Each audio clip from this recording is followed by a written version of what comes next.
Bismillahirrahmanirrahim. Assalamualaikum warahmatullahi wabarakatuh. Alhamdulillahilladzi arsala rasulahu bil huda wa dinil haqq liyudhhirahu 'ala ad-din kullihi walau karihal kafirun. Wa asyhadu an la ilaha illallah wahdahu la syarika lah iqraran bihi wa tauhidan. Jazakallahu khairan. Wa asyhadu anna Muhammadan 'abduhu wa rasuluhu sallallahu alaihi wa ala alihi wa sahbihi wa sallama tasliman katsira, amma ba'd. Fa ahlan wa sahlan wa marhaban bikum. Ana ucapkan kepada segenap ikhwani al-kiram wa akhwati al-karimat, jamaah sekalian yang ana cintai dan muliakan, rahimani Allah wa iyyakum wa baraka fikum. Tiada henti-hentinya kita memanjatkan puji dan syukur kita kehadirat Allah Jalla Jalaluh yang telah mempertemu dan mengumpulkan kita di dalam rumah yang mulia ini setelah melaksanakan ibadah salat maghrib berjamaah yang kita memohon kepadanya, Rabbana taqabbal minna innaka antas sami'ul alim. Dan sembari menunggu masuknya waktu salat Isya yang merupakan salah satu salat ini disabdakan oleh Nabi sallallahu alaihi wasallam di dalam hadis yang diriwayatkan oleh Imam Al-Bukhari dan Muslim, Abu Hurairah radhiyallahu anhu, inna athqala salati 'ala al-munafiqin salatul isya'i wa salatul fajr walau ya'lamuna ma fihima la atruhuma walau habwa. Sesungguhnya salat yang paling berat bagi orang-orang munafik adalah salat isya dan salat subuh. Dan kalaulah mereka mengetahui akan keutamaan pergi melaksanakannya, niscaya mereka akan pergi melakukannya meskipun mereka harus merangkak. Maka at-tawasi bil haqq wa tawasi bis sabr di antara kita. Maka kepadanya kita memohon dengan nama-namanya yang maha indah dan serta dengan nama apabila Allah diminta maka Allah mengabulkan permohonan hambanya agar menjadikan kita dari hamba-hamba, dari golongan-golongan yang ia firmankan di dalam sebuah hadis qudsi yang diriwayatkan dengan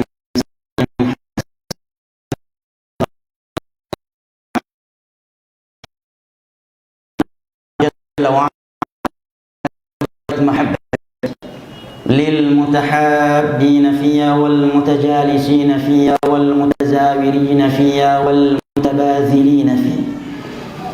Sungguh telah wajib cintaku untuk mereka yang saling cinta mencintai sesama mereka karena aku. Mereka duduk-duduk berkumpul sesama mereka karena aku. Mereka saling kunjung mengunjungi sesama mereka karena aku, dan mereka saling berbagi sesama mereka karena aku. Mudah-mudahan kita semua juga termasuk dari beberapa golongan yang disabdakan oleh Nabi tercinta kita sallallahu alaihi wasallam di dalam hadis yang diriwayatkan oleh Imam Al-Bukhari dan Muslim dari Abu Hurairah radhiyallahu anhu. Beliau bersabda, sab'atun yudhilluhum Allahu yawma la dhilla illa dhilluh. Ada 7 golongan yang kelak akan dinaungi oleh Allah Jalla wa Ala di bawah naungannya pada hari yang tiada naungan kecuali hanya naungan. Di antara mereka adalah rajulun qalbuhu mu'allaqun bil masajid, adalah orang-orang yang hatinya selalu terikat dengan masjid, dan warajulani tahabba fillahi ijtama'a alaihi wa iftaraqa alaihi, adalah mereka yang saling cinta mencintai sesama mereka karena Allah. Mereka berkumpul karena Allah dan mereka berpisah karenanya. Dan mudah-mudahan Allah Jalla wa Ala yang telah memudahkan anak untuk ziarah kunjung kembali ke kota Bukit Tinggi ini yang kesekian kalinya, menganugerahkan untuk kami keutamaan saling kunjung mengunjungi di antara kita karena Allah Jalla wa Ala. Di dalam sebuah hadis yang diriwayatkan oleh Imam Muslim dari Abu Hurairah radhiyallahu anhu, Nabi sallallahu alaihi wasallam menyebutkan anna rajulan zara akhan lahu fi qaryatin fa arsadallahu ala madarajatihi malaka. Ada seorang hamba melakukan sebuah perjalanan, maka di dalam perjalanannya Allah mengutus seorang malaikat kepadanya. فقال يا فلان أين تريد؟ فقال أريد زيارة أخي لي في هذه القرية. قال هل من نعمة تربها عليه؟ قال لا غير أنني أحببته في الله. قال فإني رسول الله إليك فإن الله قد أحبك بما أحببته فيه. Hendak kemana engkau hai fulan? Tanya malaikat kepadanya. Aku ingin mengunjungi saudaraku di tempat ini. Jawabnya. Apakah kunjungan ini engkau lakukan karena suatu keuntungan duniawi yang engkau harapkan darinya? Tanya kembali malaikat kepadanya. Maka dia pun menjawab, sama sekali bukan. Aku mengunjunginya semata-mata karena Allah. Mendengar jawabannya tersebut, maka malaikat menjawab, sesungguhnya aku adalah utusan Allah kepadamu. Allah telah mencintaimu karena engkau mencintai saudaramu tersebut karena Allah Jalla wa'ala. Mudah-mudahan kita yang sedang berkumpul di dalam rumahnya yang mulia ini termasuk dari orang-orang yang Allah panggil di padang mahsyar nanti, sebagaimana yang disebutkan di dalam hadis yang diriwayatkan oleh Imam Al-Bukhari dari Abu Hurairah radhiyallahu anhu, bahwasanya di hari kiamat nanti Allah berfirman, ainal mutahabbuna fi jalali, di manakah mereka yang dahulunya saling cinta mencintai di antara mereka karena mereka akan diletakkan di atas mimbar-mimbar yang bercahaya yang membuat yalbituhumun nabiyyun wa syuhada, membuat para nabi dan para syuhada cemburu kepada mereka. Karena insyaallah taala tiada yang mempertemu dan mengumpulkan kita di salah satu dari rumah Allah pada kesempatan kali ini kecuali karena Al-Quran dan As-Sunnah ala fahmi salafil ummah yang kita cintai dan yang ada di dalam hati-hati kita. Bukanlah partai, organisasi, ataukah embel-embel dunia yang semu lagi menipu lainnya yang telah mempertemu dan mengumpulkan kita. Sungguh tiada yang mempertemu dan mengumpulkan kita kecuali At-Tauhid, kecuali As-Sunnah yang ada di dalam dada-dada setiap kita. Ini menerangkan kepada kita benarnya firman Allah Jalla wa'ala yang tertera di dalam surat Al-Isra, di mana Allah Jalla wa'ala berfirman, inna hadzal qur'ana yahdi lillati hiya aqwam. Sesungguhnya Al-Quran ini menuntun kalian kepada sesuatu yang lebih sempurna, yang lebih kokoh, yang lebih kuat. Kata Imam Asy-Syanqiti ketika menjelaskan tafsir ini dalam kitabnya Adwa'ul Bayan, mengatakan di antara bukti kebenaran firman Allah ini adalah di mana persaudaraan yang dibangun di atas Al-Quran. Karena nilai-nilai Al-Quran itu jauh lebih erat dan lebih kokoh daripada persaudaraan karena nasab atau perkara dunia lainnya. Maka mudah-mudahan beberapa keutamaan yang Allah dan Rasulnya sebutkan tadi Allah anugerahkan untuk kita semua yang sedang bertemu dan berkumpul di dalam rumah yang mulia ini dalam rangka at-tawasi bil haqq wa tawasi bis sabr. Dan karena beberapa keutamaan tersebutlah ana kembali termotivasi untuk memenuhi permintaan beberapa ustaz dan ikhwah untuk turun ke Bukit Tinggi safari dakwah, karena kalau bukan karena keutamaan-keutamaan tersebut yang kita harapkan, maka tentunya di Bukit Tinggi banyak ustaz yang lebih berilmu, lebih bertakwa dan lebih afdal daripada ana. Tetapi Allah Jalla wa'ala berfirman, wa ta'awanu 'alal birri wat taqwa wa la ta'awanu 'alal itsmi wal 'udwan. Saling tolong menolonglah kalian di atas kebajikan dan ketakwaan. Dalam rangka ini maka ana memenuhi keinginan dan permintaan teman-teman, maka mudah-mudahan safari dakwah ana pada kesempatan kali ini memberikan manfaat untuk ana pribadi yang pertama kali dan kepada segenap ikhwani wa akhwati al-karimat di Bukit Tinggi yang ana cintai dan muliakan, rahimani Allah wa iyyakum wa baraka fikum. Jamaah yang dimuliakan Allah, tema kita pada kesempatan kali ini sebagaimana yang diamanahkan kepada kami berkaitan atau berjudul perniagaan yang tidak akan pernah merugi. Jamaah yang dimuliakan Allah, kalau kita melakukan perniagaan dengan manusia, maka persentase keuntungannya sangatlah terbatas. Keumuman keuntungan dari suatu perniagaan itu hanya beberapa puluh persen. Jarang sekali ada rekan bisnis perniagaan yang mau memberikan lebih dari 10% dari keuntungan untuk kita. Anggaplah seandainya kita mendapatkan keuntungan 100% dari suatu perniagaan. Namun itu tidaklah seberapa jika kita bandingkan dengan keuntungan yang kita dapatkan dari perdagangan antara kita dan Allah Jalla wa Ala. Apabila perniagaan dengan manusia membutuhkan ilmu yang harus kita pelajari sebelum melakukannya, sehingga sebagian orang ada yang menempuh S1, S2 dan S3 jurusan ekonomi atau manajemen bisnis, maka sesungguhnya perniagaan dengan Allah Jalla wa Ala tidak membutuhkan ilmu tentang manajemen ekonomi bisnis ataukah yang semisal dengannya. Dan keuntungan yang akan kita dapatkan dari perniagaan di antara kita dengan Allah Jalla wa Ala tidak akan pernah mengalami kerugian. Sebanyak-banyaknya keuntungan yang kita dapatkan dari perniagaan di dunia ini, ada kalanya kita mendapatkan kerugian setelah itu. Dan ada kalanya di dalam surat Al-Baqarah, "Mathalul ladzina yunfiquna amwalahum kamathali habbatin anbatat sab'a sanabila fi kulli sunbulatin mi'atu habbah. Wallahu yudha'ifu liman yasha' wallahu wasi'un 'alim." Sesungguhnya perumpamaan harta yang diinfakkan di jalan Allah. Di jalan Allah di sini mencakup yang wajib maupun yang sunnah. Itu seperti satu biji-bijian yang ditanam, kemudian tumbuh dan memiliki 3 cabang atau ranting. Dan di setiap cabangnya ada 100 mi'atu habbah. Ada 100 biji-bijian atau buah. Wallahu yudha'ifu liman yasha. Artinya setiap sedekah atau harta yang kita belanjakan di jalan Allah, baik berkaitan dengan kita ataukah orang lain, itu akan Allah balas sebanyak 700 kali lipat. Siapa yang berani memberikan keuntungan 700 kali lipat untuk kita jemaah?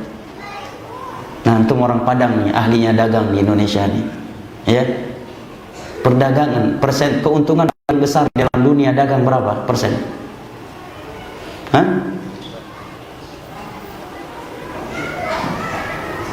Berapa? Hah? Anggaplah terbanyaknya.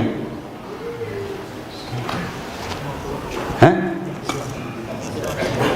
Yang bisa ngalahin Cina putih katanya cuma Cina hitam katanya.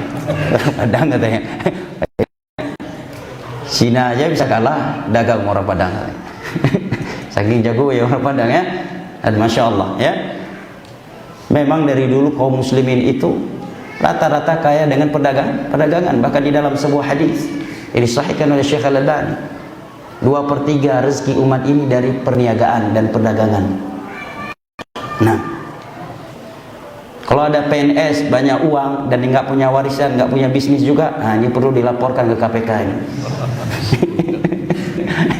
Ya, PNS, ASN bisa kaya, nggak punya usaha, nggak punya warisan juga, ya, jangan-jangan hasil jangkrik bos nih.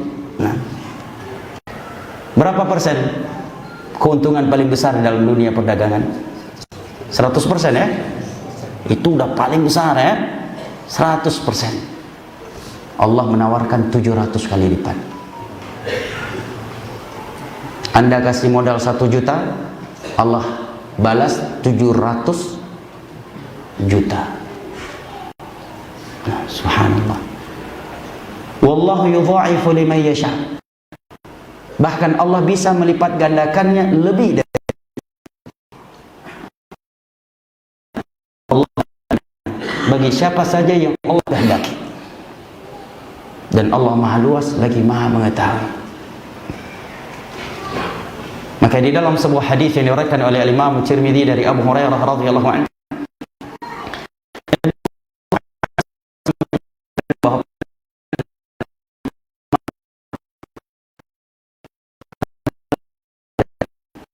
beliau bersabda,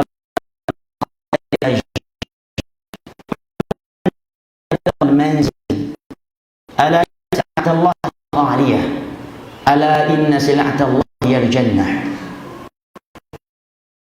Siapa yang khawatir terlambat atau tidak sampai ke tujuannya, maka dia akan melakukan adlaj.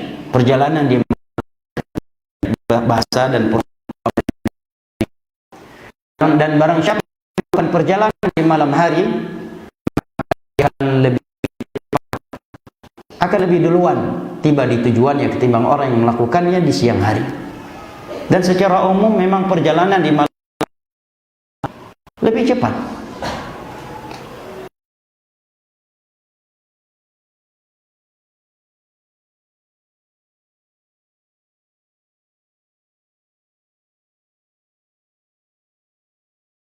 Sampai ke tujuan ketimbang perjalanan di siang hari. Apa sebabnya? Banyak sebabnya. Di antaranya karena bumi di malam hari Allah dekatkan, Allah lipat. Maka di dalam hadis yang sahih Nabi mengatakan bumi tuqwa lailan, dilipat oleh Allah di malam hari. Jangan antum nanti keluar dari sini antum ukur kembali ukuran dari masjid ini ke masjid sebelah. Kemudian besoknya diukur lagi sama aja kok satu. Ini berita dari Nabi SAW yang wajib kita imani. Bumi Allah lipat di malam hari sehingga jaraknya menjadi lebih dekat. Yang kedua, biasanya orang yang melakukan perjalanan di malam hari, apalagi perjalanan di malam hari di masa itu yang keumumannya adalah membelah padang pasir, dia tidak akan berhenti kecuali untuk suatu kebutuhan yang sangat darurat, buang hajat ataukah beristirahat yang sangat-sangat dia butuhkan karena sudah tidak mampu melakukan perjalanan lagi. Dan itu pun seandainya dia berhenti di dalam perjalanannya di malam hari, dia akan berhenti dengan penuh kewaspadaan, kehati-hatian, jangan sampai dirampok, ya, jangan sampai dibunuh dan sebagainya. Berbeda dengan orang yang melakukan perjalanan di siang hari, potensi untuk berhenti sangatlah banyak. Baik karena pemandangan indah yang ingin dia pandang, ya, ataukah hal-hal yang lainnya. Nah, Nabi SAW mengumpamakan perjalanan seorang mukmin ke surga Allah Jalla wa'ala itu dengan perjalanan di malam hari.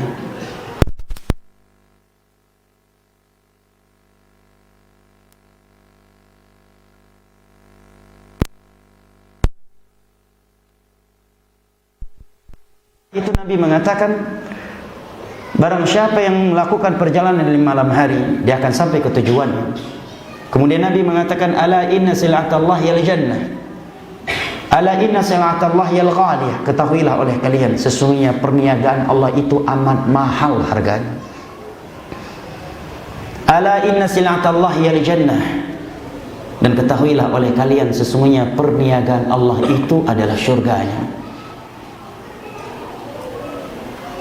Dan surga Allah Jalla wa'ala, jamaah yang dimuliakan Allah, Allah katakan, wa fiha ma tashtahihi anfus wa taladzul a'yun wa lakum fiha ma tad'un wa lakum fiha ma tashtahihi anfusukum. Dan di dalam surga itu terdapat apa saja yang diinginkan oleh jiwa kalian dan apa saja yang kalian minta. Di dalam hadis yang diriwayatkan oleh Imam Muslim dari Abu Hurairah radhiyallahu anhu, haditsun qudsi, Allah berfirman, a'dadtu li'ibadiyas salihin fiha ma la 'ainun ra'at wa la udhunun sami'at wa la khatar 'ala qalbi bashar. Telah aku persiapkan di dalam surga untuk hamba-hambaku yang saleh. Syekh Abdurrahman As-Sa'di di dalam kitabnya Al-Qawaidul Hisan mengatakan, orang saleh itu adalah orang yang kebaikannya lebih banyak daripada kejelekannya. Karena bukanlah syarat menjadi orang saleh tidak pernah jatuh ke dalam maksiat.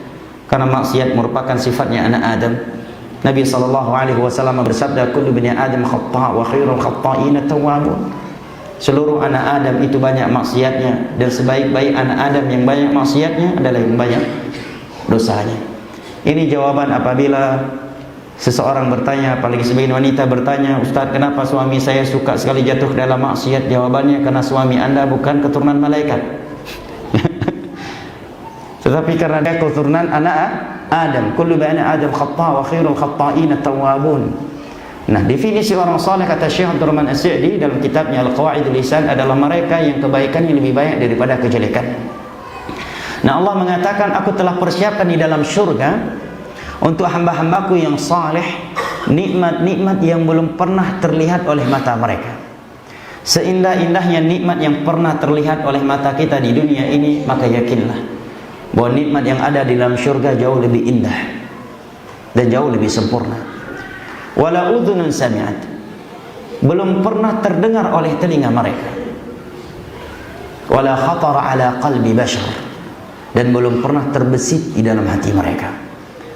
Seindah-indahnya nikmat yang pernah terdengar dan terbesit di dalam hati kita, maka sesungguhnya nikmat yang ada di dalam syurga itu jauh lebih indah dan jauh lebih sempurna. Saya akan sampaikan sebuah hadis Nabi yang menyebutkan kepada kita betapa sempurnanya nikmat Allah di dalam syurga, dan di waktu yang sama betapa dahsyatnya azab Allah di dalam neraka secara global. Dan itu sudah cukup untuk memotivasi kita meraih syurga Allah dan menghardik kita untuk melakukan maksiat-maksiat yang dapat menjerumuskan kita ke dalam neraka Allah. Dan apabila setelah kita mendengarkan hadis Nabi yang berikut ini, hati kita juga belum termotivasi dan tergerak untuk berlari menuju syurga Allah, dan juga tidak terhardik dari bermaksiat kepada Allah yang dapat menjerumuskan kita ke dalam nerakanya, maka sesungguhnya hati kita benar-benar telah berpenyakit, bahkan mungkin telah mati. Di dalam hadis yang disebutkan oleh Imam Muslim di dalam kitab As-Sahih yang membahas tentang syurga dan neraka, dari Anas bin Malik radhiyallahu anhu, Nabi sallallahu alaihi wasallam bersabda, "Yu'ta yaumal qiyamati bi an'ami ahli dunya min ahli an-nar. فيصبغ فيها صبغة فيقال له هل رأيت خيرا قط وهل مرت بك نعمة قط قال والله يا رب ما رأيت خيرا قط وما مرت بي نعمة قط ويؤتى بأشد الناس بؤسا في الدنيا من أهل الجنة فيصبغ فيها صبغة فيقال له هل رأيت شرا قط وهل مرت بك بؤسة قط قال والله يا رب ما رأيت شرا قط وما مرت بي بؤسة قط." Didatangkan pada hari kiamat orang yang paling nikmat hidupnya ketika di dunia. Sepanjang dunia dia adalah orang yang paling nikmat hidupnya. Tetapi di hari kiamat dia sebagai penghuni neraka Allah. Karena nikmat-nikmat dunia yang telah Allah berikan kepadanya ketika di dunia justru membuatnya tidak mentauhidkan Allah, tidak mengikuti sunnah Nabi SAW, tetapi justru dia berbuat syirik, berbuat bid'ah dan maksiat kepada Allah Jalla wa Ala. Dia pun dicelupkan ke dalam neraka sekali celupan. Nabi tidak mengatakan dimasukkan kalajengking ke dalam perutnya atau dimasukkan ular ke dalam perutnya. Nabi juga tidak menyebutkan dituangkan minyak yang mendidih ke dalam. Nabi mengatakan yusbahu biha sidqah. Dia dicelupkan ke dalam neraka sekali celupan. Kemudian dikatakan kepadanya, apakah engkau pernah melihat satu kebaikan? Dan pernahkah engkau mendapatkan satu nikmat? Allah tidak bertanya 2, 3 atau 4 nikmat. Dan ditanyakan kepadanya, pernahkah engkau melihat satu kebaikan? Dan pernahkah engkau mendapatkan satu nikmat? Maka dia menjawab, dan dia sebagai penduduk dunia yang paling nikmat hidupnya semenjak dunia Allah ciptakan sampai hari kiamat. Dia menjawab, demi Allah wahai Rabbku, aku belum pernah melihat satu pun kebaikan dan aku belum pernah mendapatkan satu pun nikmat. Kata para ulama, bukan karena dia membohongi Allah Jalla wa Ala, tetapi karena dahsyatnya neraka Allah, maka membuatnya lupa terhadap seluruh kenikmatan yang pernah dia terima ketika di dunia, dan dia sebagai penduduk dunia yang paling nikmat ketika di dunia. Semiskin-miskinnya kita ketika di dunia, atau seberat-beratnya kehidupan kita ketika di dunia, kita masih mampu mengingat nikmat-nikmat yang pernah kita dapatkan sebelumnya. Seandainya orang kaya jatuh miskin tiba-tiba, dia masih bisa dan masih mampu mengingat masa-masa indah dia ketika kaya, masa-masa indah ketika ia masih sehat, dan seterusnya. Berbeda dengan neraka Allah jemaah. Hanya dengan satu kali celupan ke dalamnya membuat seseorang lupa terhadap seluruh nikmat yang pernah ia terima. Dan pernahkah engkau menerima satu nikmat? Dia pun menjawab, demi Allah wahai Rabb, aku belum pernah melihat satupun kebaikan dan aku belum pernah mendapatkan satupun nikmat. Sebaliknya Nabi mengatakan didatangkan orang yang paling sengsara hidupnya ketika di dunia, dan dia sebagai penduduk surga di hari kiamat. Musibah dan ujian yang menimpanya ketika di dunia tidak membuatnya berpindah dari tauhid kepada syirik, tidak membuatnya menukarkan sunnah dengan bid'ah, dan tidak mengubahnya dari orang soleh menjadi ahli maksiat. Meskipun tidak ada yang lebih miskin daripada dia ketika di dunia, tidak ada orang yang lebih menderita sakit daripada dia ketika di dunia, tidak ada yang lebih direndahkan ketika di dunia daripada dia, tidak ada yang lebih dahsyat cobaannya daripada dia sepanjang Allah menciptakan dunia. Tetapi di hari kiamat dia sebagai penduduk surga, maka dia pun dicelupkan ke dalam surga sekali celupan. Kemudian dikatakan kepadanya, wahai hambaku, pernahkah engkau melihat satu kejelekan? Dan pernahkah engkau mendapatkan satu musibah? Jawab, aku belum pernah melihat satupun kejelekan, wahai Rabbku. Dan aku belum pernah mendapatkan aku belum pernah tertimpa satupun musibah. Kata para ulama, bukan karena dia membohongi Allah, tetapi karena sempurnanya nikmat yang ada di dalam surga, maka hanya sekali celupan ke dalamnya bisa membuatnya lupa terhadap seluruh musibah dan ujian yang pernah ia dapatkan ketika di dunia, meskipun ketika di dunia tidak ada yang lebih menderita hidupnya daripada dia. Maka ya jamaah dimuliakan Allah, apabila setelah mendengar hadis Nabi sallallahu alaihi wasallam ini, kita juga belum termotivasi untuk meraih surga Allah, dan surga Allah belum menjadi cita-cita tertinggi kita, dan setelah mendengar hadis ini hati kita juga tidak terhardik untuk melakukan maksiat-maksiat yang dapat menjerumuskan kita ke dalam neraka Allah, maka sesungguhnya hati kita telah berpenyakit, bahkan mungkin telah mati. Tiada cita-cita yang lebih tinggi bagi seorang muslim selain meraih surga Allah dan diselamatkan dari nerakanya. Karena itulah kesuksesan yang sesungguhnya. Allah Jalla wa Ala berfirman di dalam surat Ali Imran, kullu nafsin dha'iqatul maut wa innama tuwaffawna ujurakum yawmal qiyamah faman zuhziha 'anil nari wa udkhila al-jannata faqad faz wa mal hayatud dunya illa mata'ul ghurur. Setiap yang bernyawa pasti akan mati, dan hanya di hari kiamat nanti kalian akan mendapatkan balasan yang sempurna dari Allah.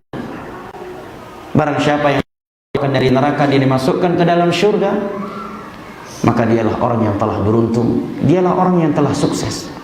Dan tidaklah kehidupan dunia ini kecuali kehidupan yang menipu.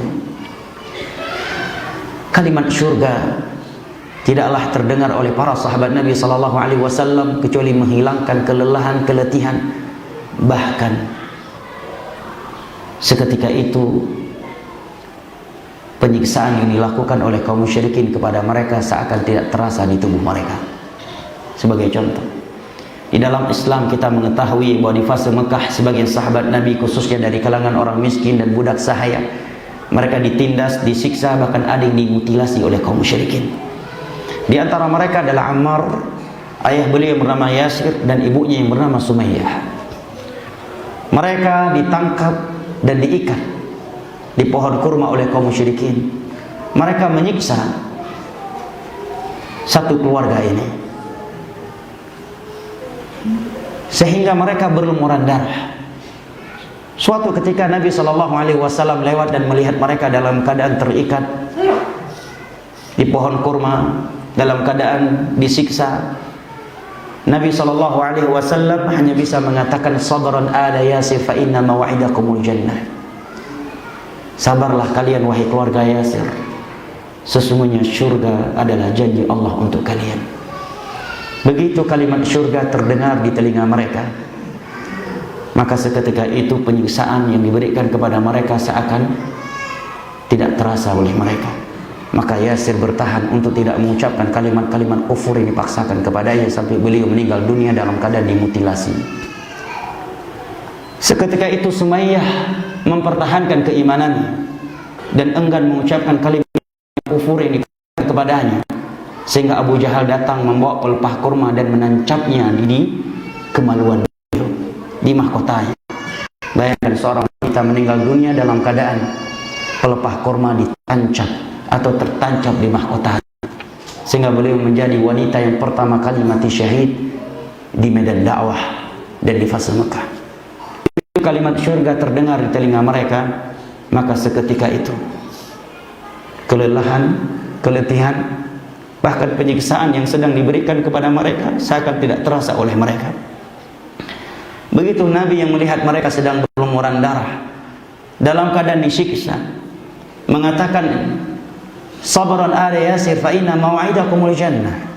Sabarlah kalian, wahai keluarga Yasir, sesungguhnya surga Allah adalah janji untuk kalian. Yasir pun mempertahankan keimanannya sehingga beliau dibunuh, mati dalam keadaan disiksa. Dan Sumayyah pun mempertahankan keimanannya dan enggan mengucapkan kalimat kufur yang dipaksakan kepadanya, sehingga Abu Lahab atau Abu Jahal datang membawa pelepah kurma dan menancapnya di mahkota beliau, sehingga beliau mati dalam keadaan pelepah kurma tertancap di mahkotanya, dan menjadi wanita pertama yang mati syahid di medan dakwah dan di fase Mekah. Demikianlah mereka tatkala kalimat syurga telah terdengar. Tiada cita-cita yang lebih tinggi bagi mereka selain meraih syurga Allah dan selamat dari nerakanya. Bahkan tidak ada dari mereka yang lapar kemudian mendengar kalimat syurga kecuali seketika kelaparan yang sedang ia rasakan seakan telah pergi dan telah menghilang darinya. Di dalam sebuah hadis yang sahih, di dalam perang Uhud, ada seorang sahabat Nabi sallallahu alaihi wasallam yang telah menggenggam beberapa butir kurma yang hendak ia makan, dan kita mengetahui betapa sulitnya seorang prajurit melanjutkan pertempuran kalau perutnya sedang kosong. Bahkan komandannya menjadi sasaran empuk untuk dia bunuh dan dia tembak kalau tidak ada makanan yang diberikan kepada mereka. Nah, ketika dia telah menggenggam beberapa butir kurma yang seandainya dia memakannya tidak menghabiskan waktu kecuali hanya beberapa detik atau bahkan hanya beberapa menit, dia pun berkata kepada Rasulullah sallallahu alaihi wasallam, "Ya Rasulullah, in qutiltu ana." Wahai Rasulullah, seandainya aku mati di sini, di manakah tempatku nantinya di hari kiamat? Nabi pun menjawab, "Fil jannah." Tempatmu di surga. Begitu kalimat surga terdengar olehnya dan langsung dari mulut Nabi sallallahu alaihi wasallam, "Fa'alqa tamaratin kunna fi yadi. Faqatala hatta qutil." Seketika itu dia melepaskan beberapa butir kurma yang telah dia genggam dan langsung berlari masuk ke dalam saf-safnya pasukan kaum musyrikin. Dia menembus saf mereka seakan dia menggunting kain, sehingga dia mati terbunuh dan mayatnya berada di tengah-tengah sekian mayat kaum musyrikin. Demikianlah mereka tatkala telah mendengar kalimat syurga, apalagi jika mereka mendengarnya langsung dari mulut Nabi sallallahu alaihi wasallam. Karena tiada cita-cita yang lebih tinggi bagi seorang muslim selain meraih syurga Allah Jalla wa Ala dan selamat dari nerakanya. Lihat tukang sihir Fir'aun. Tatkala mereka telah bertobat dan beriman kepada Nabi Musa, Fir'aun mengancam mereka dengan mengatakan, "La usallibannakum fi judha'in nakhli wa la ta'lamunna ayyuna asyaddu 'adzaban wa abqa." Aku akan menyalib kalian, aku akan potong tangan kanan dan kaki kiri kalian, atau sebaliknya, dan akan aku gantungkan kalian di pohon-pohon kurma, dan kalian akan tahu siapa yang akan tersiksa dari kita. Mereka menjawab, "Tidaklah engkau murka kepada kami kecuali karena kami beriman. Innama taqdi hadhil hayatad dunya, dan kamu hanya mampu memberikan hukuman di dunia ini. Kamu hanya berkuasa di dunia. Faqdi ma anta qad." Silahkan engkau memutuskan apapun terhadap diri kami, keputusan apapun. Kami tidak akan mengutamakan dunia ini di atas kehidupan akhirat. Maka insyaallah taala di pertemuan kali ini ana akan bacakan sebuah ayat dari surat Fatir yang menerangkan kepada kita sebuah perniagaan dan perdagangan yang tidak akan pernah mengalami kerugian apabila seorang hamba mau melakukan perniagaan dan perdagangan tersebut antara dirinya dan Allah Jalla wa Ala. Baik, kita lanjutkan setelah Isya atau antara adzan dan iqamah, kemudian setelah Isya juga dilanjutkan kembali. Adzan dulu. Baik. Gimana Ustaz? Langsung salat. Baik. Subhanakallahumma bihamdik asyhadu an la ilaha illa ant astaghfiruka wa atubu ilaik. Wassalamualaikum warahmatullahi wabarakatuh.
Assalamualaikum warahmatullahi wabarakatuh.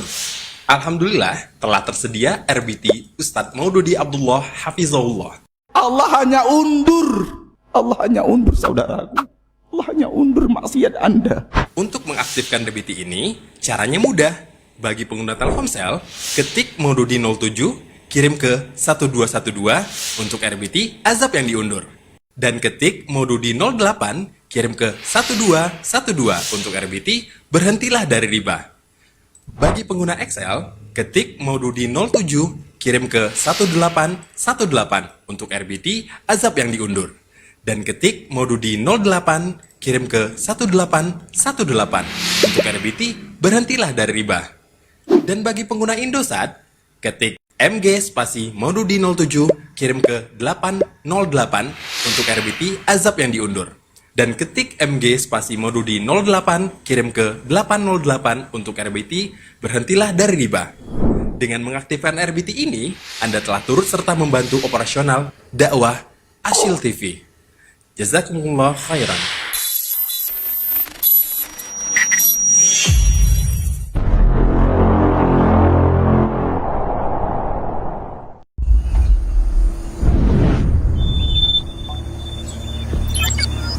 Bismillah, Assalamualaikum warahmatullahi wabarakatuh.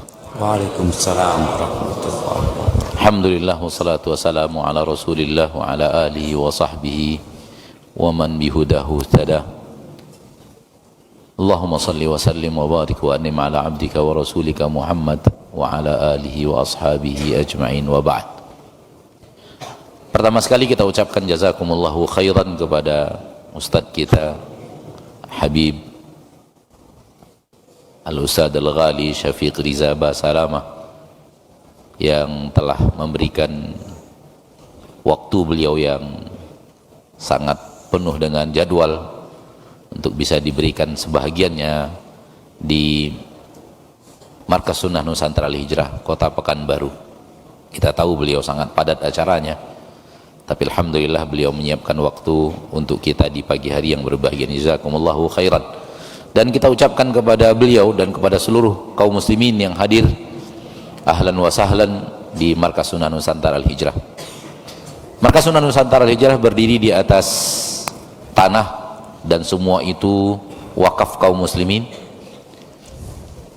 Kita mulai pembebasan lahan dan Ustaz Syafiq memberikan video beliau untuk mengajak kaum muslimin berinfak dari awal. Masya Allah, tabarakallah, jazakumullahu khairan ala hada al-ihtimam al-baligh. Dan alhamdulillah berdiri di atas tanah 4,8 hektar, dan pembebasan lahan waktu itu dimulai dari awal bulan Februari tahun 2020. Allah takdirkan Maret Corona datang, sehingga akhirnya kita tidak bisa ke masjid, tidak bisa beraneka ragam aktivitas, semuanya tertuju di studio. Dan dari studio kita mengajak kaum muslimin untuk ikut berdonasi membebaskan tanah wakaf seluas 4,8 hektar dengan nilai yang dibutuhkan waktu itu 17,9 miliar. Alhamdulillah dengan rahmat dan nikmat Allah semua itu terkumpul dalam 10 bulan, Ustaz. Masya Allah. Allahumma lakal hamd. Semua itu taufik dari Allah dan kemudahan yang Allah berikan. Dan hampir rata-rata seluruh usaha pada saat pandemi turun, kecuali usaha membangun rumah di surga. Usaha membangun rumah di surga malah waktu itu grafiknya malah naik. Kayaknya Allah. karena mereka jadi ingat akhirat semua waktu Bisa jadi mungkin, wallahu a'lam. Ya, intinya adalah Allah gerakkan, mungkin persiapan akhirat juga mungkin ya Ustaz ya. Anak tidak sampai ke situ waktu itu malah. Alhamdulillah. Dan setelah pembebasan lahan mengakhiri hampir ke mendekati akhir, kita mencoba untuk meminta tim untuk menghitungkan biaya pondasi untuk masjid ini yang luasnya 70 kali 90, insya Allah 3 lantai, dan masih ada asrama yang mau kita bangun luasnya 18 kali 46, 6 lantai, 6 lantai, 6 lantai, dan dibutuhkan rencana 5 gedung. Jadi masing-masing 6 lantai 5 gedung. Yang sekarang yang baru jadi 1 lantai. Alhamdulillah. Jadi masih ada 5 lantai lagi untuk 1 gedung plus 4 gedung lagi. 4 gedung. Ya. Itu rencana. Nah, ketika dihitung oleh tim teknis dari Universitas Riau yang menghitungnya, dokter dari Universitas Riau, tim ahli, maka ternyata untuk tiang pancang saja butuh 24 miliar. Buat tiang pancang. Tiang pancang yang di dalam untuk menyanggah tiang-tiang ini dan tiang-tiang yang ada di asrama, ternyata biayanya lebih besar daripada pembebasan lahan. Allah, kita geleng-geleng kepala. Tapi alhamdulillah dengan izin Allah setahun berjalan itu pun terpenuhi. Allahumma lakal hamd. Semua itu dari Allah Rabbul Izzati wal Jalalah. Mulai tahun bulan Mei tahun 2022 itu mulai pembangunan fisik. Dan ketika pembangunan fisik dimulai yang masjid ini, struktur masjid, Ustaz sempat datang berkunjung pada tahun itu, tahun 2022, dan berdiri di atas basement ini Ustaz. Kita berdiri waktu itu di atas basement dan sempat jalan ke sini sebentar. Dan kita katakan insya Allah kalau antum nanti datang ke sini lagi, insya Allah ini sudah jadi bangunan, ini akan menjadi ruang basementnya dan ruang serbagunanya, dan alhamdulillah sekarang terwujud. Allahumma lakal hamd. Jadi tahun 2002 bulan Mei itu sudah mulai struktur masjid. Beberapa bulan setelahnya beliau hadir, dan Allah takdirkan 2 hari menjelang Ramadan di tahun 2023 itu ruang ini sudah bisa dipakai. Masya Allah, Masya Allah. Itu sekira lebih kurang 8 atau 9 bulan dari atau 10 bulan dari awal mulai struktur bangunan masjid, hampir 1 tahun, kurang dari 1 tahun kita usahakan semaksimal mungkin untuk bisa mencapai pelaksanaan bulan Ramadan di ruangan ini. Ruangan ini sebenarnya Ustadz ukurannya 30 kali 50, dan ini bukan masjid yang utama, ini masjid sementara. Oleh karena itu kita selalu informasikan kepada kaum muslimin ini masjid sementara, karena masjid yang sesungguhnya nanti di atas. Iya, Ana memang bingung Ustaz ngelihat ruangan ini ya. Biasanya tulisan arah kiblat itu di hotel Ustaz ya. Tapi di sini ada tulisan arah kiblat. Ana jadi bingung ya. Karena waktu itu ketika ingin menjamu antum, kita ingin memindahkan ini ke situ Ustaz. Dan sempat kita lakukan ketika Ustaz Abdul Hakim datang. Masya Allah, dipindah jadi ini. Khawatir membludak, maka ini penampilan ini kita pindah ke sana. Sehingga ada orang yang sholatnya menghadap sana. Itu yang menjadikannya arah kiblat itu diarahkan. Karena ini sempat, ini belakang kita ini sempat di sana letaknya. Masya Allah, Anda baru paham ada sebabnya. Makanya bingung arah kiblat gimana, masjid ada arah kiblatnya. Jadi sempat ada yang salah karena ini ada di situ, mereka nggak tahu kiblatnya ke sana, makanya dibuatkan itu waktu itu. Dan sempat dipertahankan setelah Ustaz Abdul Hakim datang, selesai acara, sempat dipertahankan nunggu Ustaz Syafiq katanya. Masya Allah. Namun Allah takdirkan pindah ke sini lagi. Karena jadi nggak perlu lagi ini sebenarnya Ustaz ya? Sebenarnya udah harus dicopot sebenarnya. Ana sampaikan kepada Ustaz Syafiq sekarang, sebenarnya udah Ana sampaikan juga dulu dari awal acara pemancangan tiang pancang itu perdana. Yayasan ini milik kaum muslimin, bukan milik kami tim yang ada di namanya di yayasan. Kita iklankan dan kita sampaikan terus, ini milik antum seluruh kaum muslimin muslimat di Indonesia. Kami hanya orang yang antum beri amanah untuk menjalankan roda pembangunan dan kegiatan di tempat ini. Jadi ini dananya dari antum pemiliknya, dan antum yang insya Allah akan menikmatinya, kaum muslimin dan kaum muslimat. Jadi kami mengiklankan bahwa ini tidak akan menjadi harta pribadi dan diwariskan kepada anak dan keturunan, insyaallah ta'ala. Ini adalah azam. Itu satu. Yang kedua, kami juga ingin sampaikan bahwa dari awal yayasan ini berdiri, yang mengelola Asil TV, dan ini Markas Sunnah Nusantara untuk yang berikutnya, alhamdulillah satu orang pun dari tim yayasan tidak ada yang terima gaji. Alhamdulillah. Jadi intinya adalah kaum muslimin berjuang dengan harta, kami berjuang dengan tenaga dan pikiran, dan para ustadz berjuang dengan mengajarkan ilmu, dan para santri berjuang dengan belajar ilmu. Mudah-mudahan perjuangan demi perjuangan ini insyaallah ta'ala mudah-mudahan mendapatkan ridho dan berkah dari Allah untuk beredarnya dan menyebarnya dakwah sunnah di Nusantara yang kita cintai ini. Barakallahu. Ustaz, tadi terputus cerita 2003 Ramadan awal dipakai. Nah, iya, kegiatan apa saja yang dimulai setelah itu Ustaz? Jadi setelah Ramadan datang, yang jelas kita kejarkan target Ramadan, dan dalam kondisi yang seadanya. Ketika hujan turun itu air ngalir dari situ Ustaz. Dari tiang itu ngalir air, sehingga agak terbentuk seperti kolam kecil di bagian belakang sana. Karena memang di atas belum ada penutupnya, sehingga betul-betul hujan datang sehingga air, intinya sangat ala kadar keadaan seperti itu. Setelah Ramadan selesai dengan kegiatan Ramadan, bahkan sudah mulai etikaf juga ketika itu, mulai kita buat kajian subuh. Masya Allah. Ada juga kajian duha. Kajian subuh ada 3 kali dalam sepekan, kajian duha 1 kali dalam sepekan, dan kajian ba'da maghrib 2 kali dalam sepekan. Jadi masjid sudah aktif? Sudah aktif. Oh, 5 waktu, 5 waktu sholat. 5 waktu kajian berjalan. Dan dari 2022 Ramadan,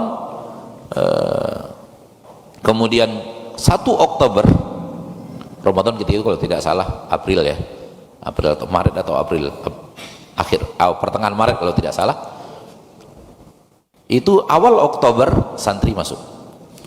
Masya Allah. Di tahun yang sama. Berarti asrama udah jadi? Asrama satu lantai struktur sudah jadi, kamar baru setengah lantai. Jadi strukturnya 1 lantai jadi, ana minta tolong segerakan siapkan sayap kanan dulu. Disiapkan sayap kanan, sayap kirinya dipasang itu pembatas supaya santri tidak masuk. Ini penuh debu ini yang sebelah kiri. Jadi yang sayap kanan ada 4 kamar, sudah disegerakan untuk selesai. 1 Oktober 4 kamar ini dihuni 64 orang santri. Jadi mereka yang berdonasi ini insya Allah udah dapat amal jariahnya kan Ustaz? Insya Allah. Karena udah dipakai dan Ya. santri juga udah masuk. Masya Allah, Allah yubarik Ustaz. Dan para santri di sini menghafal Al-Quran, belajar bahasa Arab setiap hari. Subhanallah. Setiap hari. Subhanallah, Ustaz. Jam 4 mereka dibangunkan, kemudian beraktivitas di masjid dengan sholat tahajudnya dan menghafal Al-Qurannya. Setelah sarapan mereka masuk lagi belajar sampai zuhur. Sebelum zuhur qailulah, dan qailulahnya wajib. Barang siapa yang tidak qailulah dianggap pelanggaran. Karena setan yang nggak qailullah. Iya. Setelah itu mereka makan siang, lanjut lagi pelajaran sampai asar. Asar acara bebas, ba'da maghrib makan, ba'da isya ada lagi kegiatan. Jam 9 wajib siap-siap tidur. Masya Allah, Masya Jam setengah 10 tidak boleh ada yang beraktivitas. Allah. Allahu Akbar. Kau nggak bisa tidur Ustaz? Diam di ranjang, zikir sambil murojaah sampai tertidur. Sampai tertidur gitu. Masya Allah. Setengah 10 Ustaz, kalau masih turun dari ranjang yang bukan ke toilet, pelanggaran. Allahu Akbar, Allahu Akbar. Ini setingkat apa santrinya Ustaz? Ini kan mulazamah. Jadi mulazamah kita sebenarnya tidak pandang usia. Di penerimaan pertama kita terima lebih dahulu usia 12 sampai 17 tahun. Di generasi pertama. Generasi kedua kita terima 18 tahun, kita umumkan 18 tahun, terima sampai 45 tahun. Oh, Masya Allah. Jadi bapak-bapak bisa jadi santri. Bisa Ustaz, jadi ya? santri. Insya Allah kedepannya ketika asrama jadi kita akan pasang sampai usia tak terhingga. Masya Allah. Jadi Insya Allah kakek-kakek bisa nanti. Saya kakek kalau mau ingin mulazamah belajar agama, insya Allah kita siapkan untuk itu. Terus masa belajarnya, kalau bicara tadi tua pun belajar, sampai berapa lama akhirnya mereka harus belajar? Ilmu syariat seumur hidup kan Ustaz. Berarti sampai mati Ustaz. Kalau mereka mau meninggal di sini kita persilahkan. Udah ada tanah kuburannya sudah siap. Belum. Oh, belum. Intinya mulazamah kita siapkan sampai kapanpun santri mau silahkan. Subhanallah, subhanallah Ustaz. Dan ketika santri berusia wajib belajar SMP dan SMA, itu kita berkomunikasi dengan tim PKBM agar mereka bisa dapat ijazah untuk melanjutkan pelajaran mereka. Tapi yang di kita pelajarannya murni syariah. Masya Allah. Mulazamah saja. Jadi ana lihat, ana wallahu a'lam ya jamaah, ana kayaknya baru melihat ada markas yang muridnya ya sampai umur 45 tahun. Yang daftar waktu itu paling tinggi 36. Sekarang ini? Enggak, waktu penerimaan 18 sampai 45, santri yang mendaftar yang paling tua usia 36. 36. Yang 45 belum dapat. Belum dapat. Belum dapat. Ya, kayaknya nggak mikir lagi mau ke sini Ustaz. Bisa jadi. Kayaknya harus ada daya tarik tersendiri untuk ke sini. Tapi untuk Karena kita belum terima yang pasca pensiun. oh, siap. Mungkin kalau kita terima yang pasca pensiun sudah ada yang. Nah, Karena ada beberapa orang yang usianya sudah 60 lebih bernelpon, saya bisa masuk nggak? Masya Usia Allah. saya sudah 60 berapa gitu. ini bisa jadi solusi Ustaz buat suami-suami yang punya masalah sama istrinya kayak Tuh, Ustaz, ya. betul. Betul. Jadi Betul. kadang-kadang istrinya ngomong sudah sana mondok dulu kok. Ada Ya. kan? Ada tempatnya gitu loh. Tapi perkembangan sekarang Ustaz untuk markas sendiri Ustaz. Ya, masjid ini ketika kita ingin membangunnya, ketika itu kita ingin swadaya kali ya, swadaya apa swakarya gitu. Kita bangun aja berapa ada duit, bangun. Tidak. Tapi Allah takdirkan Wika dari Jakarta menawarkan tender untuk struktur. Dan ketika itu Allah jadikan perkembangannya akhirnya tender. Akhirnya Allah takdirkan ada 3 perusahaan besar yang ingin untuk ikut tender pembangunan struktur saja Ustaz. Tiang-tiang ini, pokoknya struktur yang tanpa arsitek ya, struktur yang tiang saja, lantai dan tiang saja. Itu kalau tidak salah hafalan 44 miliar. Allahu Akbar. Strukturnya saja. Jadi kalau Anda lihat harga tanah sama lebih mahal pancangnya Ustaz, Iya. ya. Daripada harga tanahnya Iya. kan. Kemudian setelah pancangnya lebih mahal struktur. Masjid saja kalau tidak salah 44 miliar. Strukturnya saja. Nah, 44 miliar. Dan struktur ini sekarang ini basement sudah selesai, lantai 1 sudah selesai, tinggal lantai atas. Tinggal 75%. atap lantai atas. Atap lantai atas. Perencanaannya lantai atas yang paling tinggi itu full akhwat. Lantai di bawahnya yang di atas kita sekarang full ikhwan. Oh, 2 jadi masjidnya, Ustaz. 2. Lantai 1 sama lantai 2. 2. Lantai 1 full ikhwan, lantai 2 full akhwat. Nah, ini basement, ruang serbaguna, parkiran dan perkantoran. Atau rencana swadaya yang kemudian jadi tender itu? Ya Allah takdirkan mengalir begitu saja dengan izin Allah, dengan takdir Allah mengalir, akhirnya yaudah tenderkan saja. Ada 3 perusahaan, pertama BUMN dari Jakarta, kemudian 2 perusahaan lokal Pekanbaru. Masya Allah, Masya Allah. Lalu setelah diskusi akhirnya kita ambil yang termurah dari perusahaan lokal yang ada di Pekanbaru. Masya Allah. Mereka akhirnya mau, tapi pakai syarat. Syarat pertama, mau tidak antum kita menangkan tapi nggak pakai DP. 2, mau tidak antum masukkan duit antum dulu, nanti kita cicil. Alhamdulillah mereka mau. Jadi tidak pakai DP. Alhamdulillah wassalatu wassalamu ala Rasulillah wa ala alihi wa sahbihi wa sallama tasliman katsira, amma ba'd. Ikhwani al-kiram wa akhwati al-karimat, rahimani Allah wa iyyakum wa baraka fiikum. Sebagaimana yang telah kita sebut di kajian antara maghrib dan isya tadi, bahwasanya hendaknya meraih surga Allah dan selamat dari nerakanya menjadi cita-cita tertinggi seorang muslim. Dan bahkan tidaklah kalimat surga terdengar di telinga sebagian mereka, orang-orang saleh sebelum kita, seperti para sahabat radhiyallahu anhum, kecuali akan menghilangkan kelelahan dan keletihan yang sedang mereka rasakan, menghilangkan rasa takut, bergantikan keberanian di jalan Allah Jalla wa'ala, menghilangkan sifat pelit dan mendatangkan sifat al-karam, kedermawanan, bahkan ketersiksaan, bergantikan kenikmatan dan kemanisan. Di antara kisah yang menunjukkan hal itu juga adalah apa yang disebutkan oleh Imam Al-Bukhari dan Muslim dari Anas bin Malik radhiyallahu anhu. Beliau bercerita tentang paman beliau bernama Anas bin Nadhr. Anas bin Nadhr, bahwasanya ketika kaum muslimin kocar-kacir di dalam perang Uhud karena mendapatkan kekalahan melawan kaum musyrikin setelah kemenangan sebelumnya, dikarenakan pelanggaran yang dilakukan oleh sebagian sahabat Nabi SAW, yaitu pasukan sniper yang Nabi letakkan di atas gunung Rumah. Terlebih lagi setelah adanya teriakan yang amat keras di saat itu bahwa Nabi Muhammad SAW telah meninggal dunia. Sebagian sahabat ada yang jatuh tersungkur, duduk lesu dan tidak semangat lagi.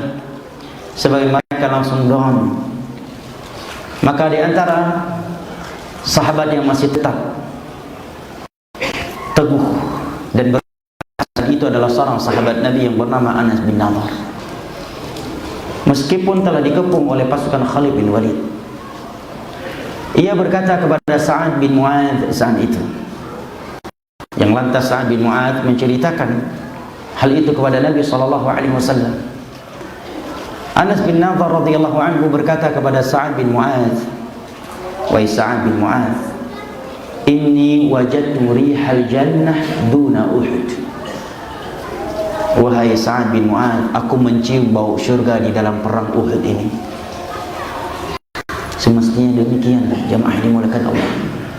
Katakan kepada diri kita yang mungkin sudah mulai bosan dengan sunnah ini, katakan kepada diri kita, aku mencium syurga Allah di dalam sunnah ini dan dengan meninggalkan bid'ah.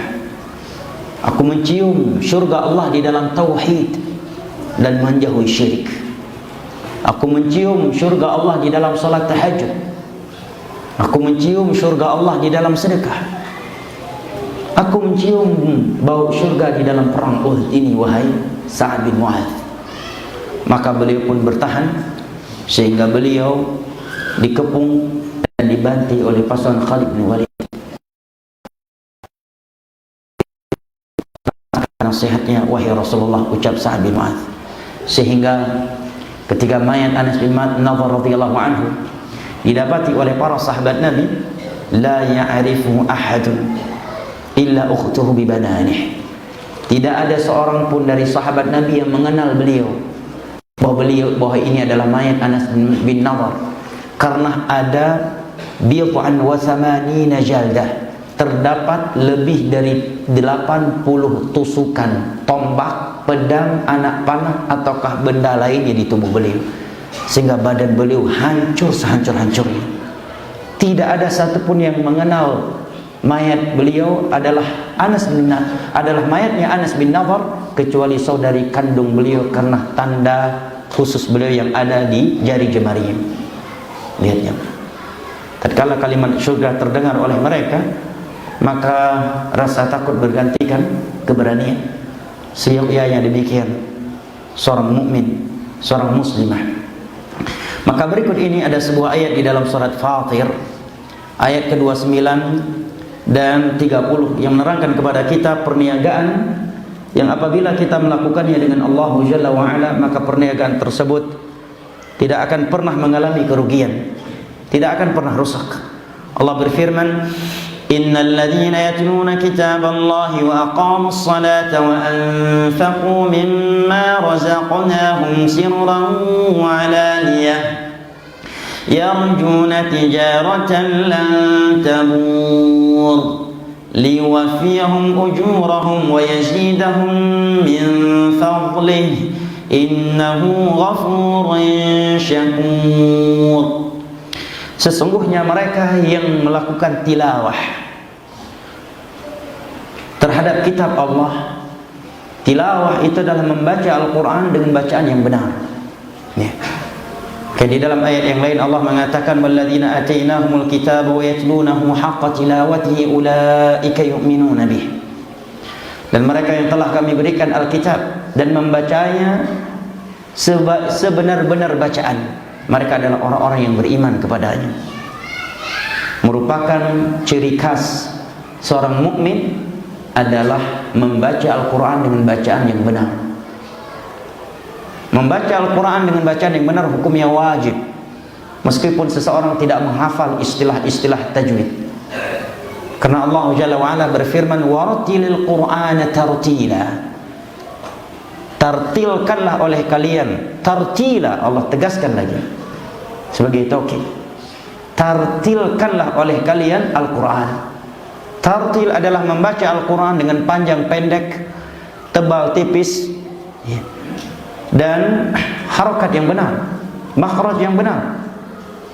Setiap huruf dia keluarkan dari makhrajnya dengan panjang pendek yang tepat dan tebal tipis yang benar.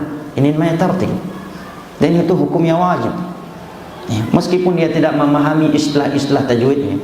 Seseorang bisa saja membaca Al-Quran dengan tartil walaupun dia tidak menghafal istilah-istilah tajwid. Mungkin dia mengambilnya dengan cara talqin dan tahsin dari seorang guru. Dan itulah metode yang Nabi lakukan dengan Jibril alaihi salam.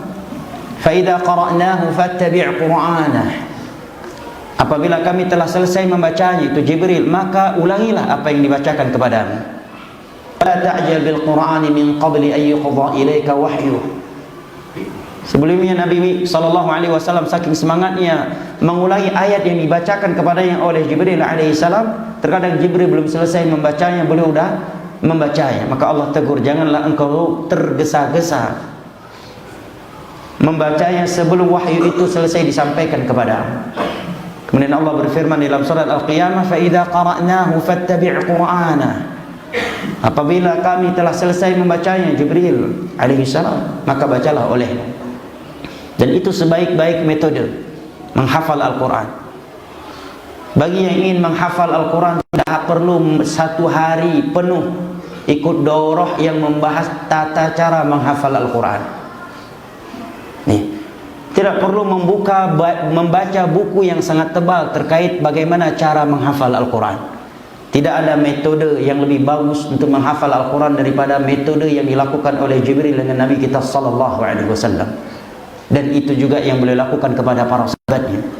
Jibril membaca sebuah ayat, kemudian Nabi sallallahu alaihi wasallam membacanya. Nabi membacakan ayat kepada para sahabatnya, kemudian mereka membacanya. Setelah dipastikan bacaan mereka benar, pemahaman mereka benar, tentang pengamalannya mereka benar, barulah mereka berpindah kepada ayat yang lainnya.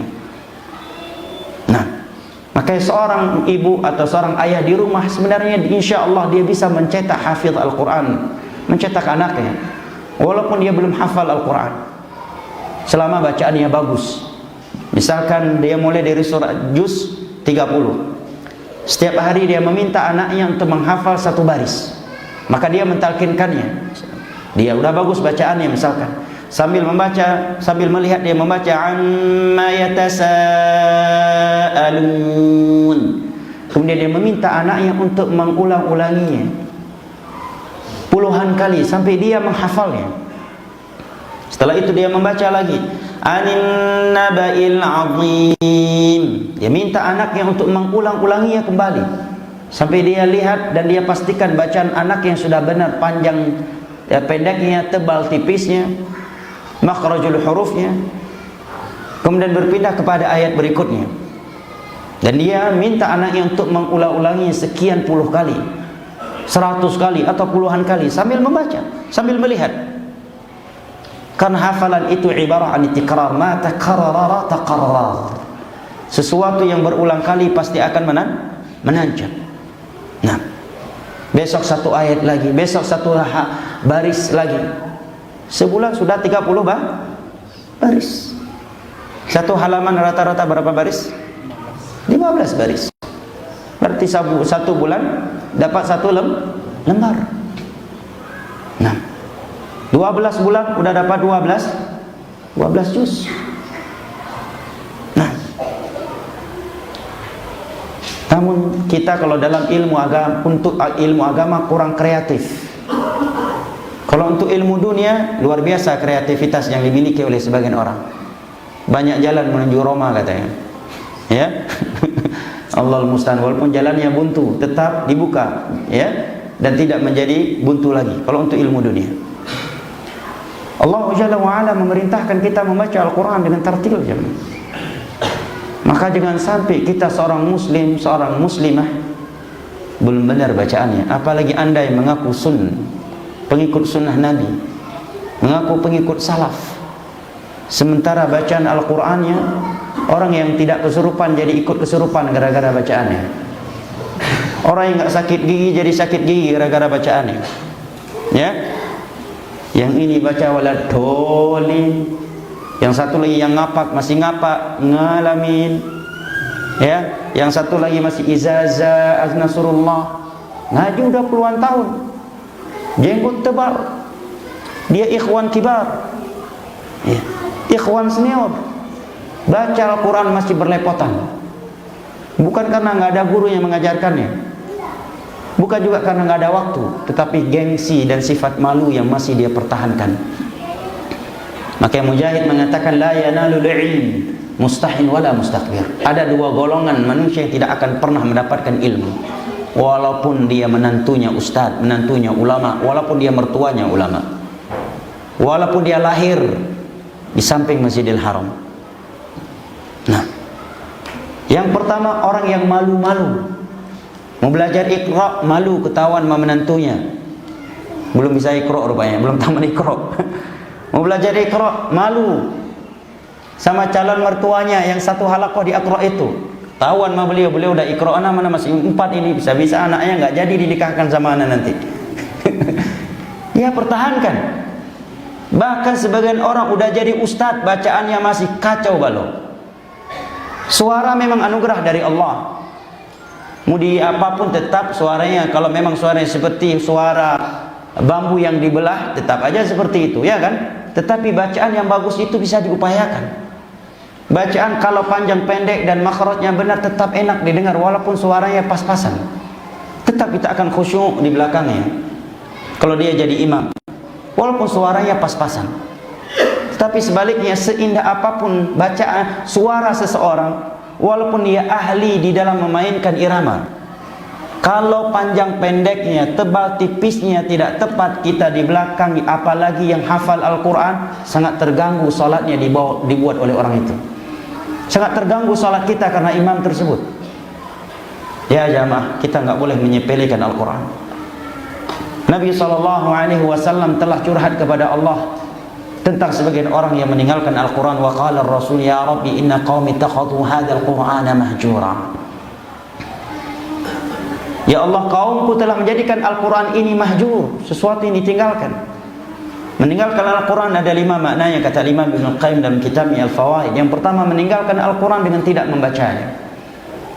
Yang kedua, meninggalkan Al-Quran dengan tidak mentadabburinya. Yang ketiga, meninggalkan Al-Quran dengan tidak mengamalkannya. Yang keempat, meninggalkan Al-Quran dengan tidak berhukum dengannya. Dan yang kelima, meninggalkan Al-Quran dengan tidak menyuruh manusia kepadanya. Semangat jamaah mempelajari baca Al-Quran. Bagaimana mungkin seorang muslim dan muslimah dia tidak merasa malu dengan Allah sementara dia belum bisa membaca firman sang penciptanya, firman yang merupakan hudan lil muttaqin, dia belum pandai membacanya. Tetapi di waktu yang sama sebagian orang, Masya Allah, betapa fasihnya dia kalau berbicara bahasa Inggris, betapa fasihnya dia kalau berbicara bahasa Mandarin. Bahkan terkadang dia menertawakan orang lain yang salah mengucapkan kata-kata Inggris. Di waktu yang sama, bacaan Al-Quran yang berlepotan dan dia tidak merasa malu. Untuk ilmu dunia dia punya waktu mengejar titel sampai berhasil memperoleh gelar profesor. Tapi sayangnya untuk mempelajari cara membaca firman sang penciptanya yang telah memberikan semua nikmat yang telah dia terima, dia tidak memiliki waktu. Sebagian orang gengsi, malu. Tetapi untuk ilmu dunia banyak orang nggak malu jemaah. Lihat sekolah umum, ya, apalagi di sebagian kejurusan sudah ma'ruf itu. Senioritasnya mengalahkan senioritas di dunia militer terkadang. Dibully, verbal, ya. Tekanan verbal, fisik, uang lagi terkadang dikerjain sama seniornya. Tetap aja dia ke kampus, semangat dia. Kenapa? Karena dunia yang dia harapkan setelah mendapatkan spesialis, mendapat S2, S3, atau kalau dia sudah menamatkan suatu pendidikan militer. Walaupun setiap hari dipukul, ditendang, dikerjain, dipanggil dengan nama-nama hewan. Senior yang nikah dia yang habis uangnya. Ban mobil seniornya udah tipis, dia yang harus gantikan. Seniornya yang main futsal, mereka yang kumpulkan sepatu dan baju olahraga senior. Itu udah ma'ruf di kampus, di beberapa jurusan udah jadi rahasia umum. Bahkan sebagian mereka hampir 24 jam tidak pernah tidur, dan tidak tidur kecuali hanya beberapa jam, dan mendapatkan perlakuan yang tidak pantas dari kebanyakan senior yang tetap semangat dia ke kampus, tidak merasa direndahkan. Begitu mau belajar Iqra, malu dia. Karena di dalam majelis banyak yang lebih muda dari dia, mereka udah Iqra 6, sementara dia harus memulai dari Iqra 1. Akhirnya dia pertahankan sifat malunya itu dan dia mati dalam keadaan belum bisa membaca Al-Quran. Na'udzubillah. La yanalul ilm mustahil wala mustakbir. Dua golongan yang tidak akan pernah mendapatkan ilmu, orang yang malu-malu dan orang yang sombong. Kenapa harus malu? Seandainya Anda dimarah-marahin oleh seorang guru tajwid, guru Iqra yang masih anak muda, bahkan mungkin seumuran cucu Anda, di tengah-tengah masjid dan orang lain menyaksikannya, nggak perlu malu. Tidak akan ada yang merendahkan Anda kecuali orang-orang yang dihinakan oleh Allah. Wa ma tawadhu'a ahadun lillahi illa rafa'ah. Tidaklah seseorang merendahkan dirinya karena Allah kecuali pasti Allah angkat dia, Allah muliakan dia. Hadis dari Imam Muslim dari Abu Hurairah radhiyallahu anhu, apalagi demi Al-Quran. Dalam riwayat Imam Muslim dari Umar bin Khattab radhiyallahu anhu, Nabi sallallahu alaihi wasallam bersabda, "Inna Allah la yarfa'u bihadzal kitabi aqwaman wa yadh'u bihi akharin." Sesungguhnya dengan Al-Quran ini Allah akan mengangkat sebagian manusia, dan dengan Al-Quran ini juga Allah akan merendahkan sebagian manusia. Kenapa harus malu belajar Al-Quran? Nabi SAW bersabda di dalam hadis yang diriwayatkan oleh Al-Imam Al-Bukhari dari Utsman bin Affan radhiyallahu anhu, khairukum man ta'allama al-Qur'ana wa 'allamah. Sebaik-baik kalian adalah orang yang mempelajari Al-Qur'an dan mengajarkannya. Kenapa?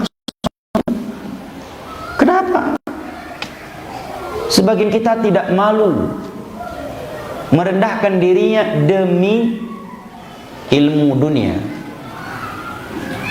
ya. Tetapi dia tidak mau merendahkan dirinya untuk ilmu akhirat.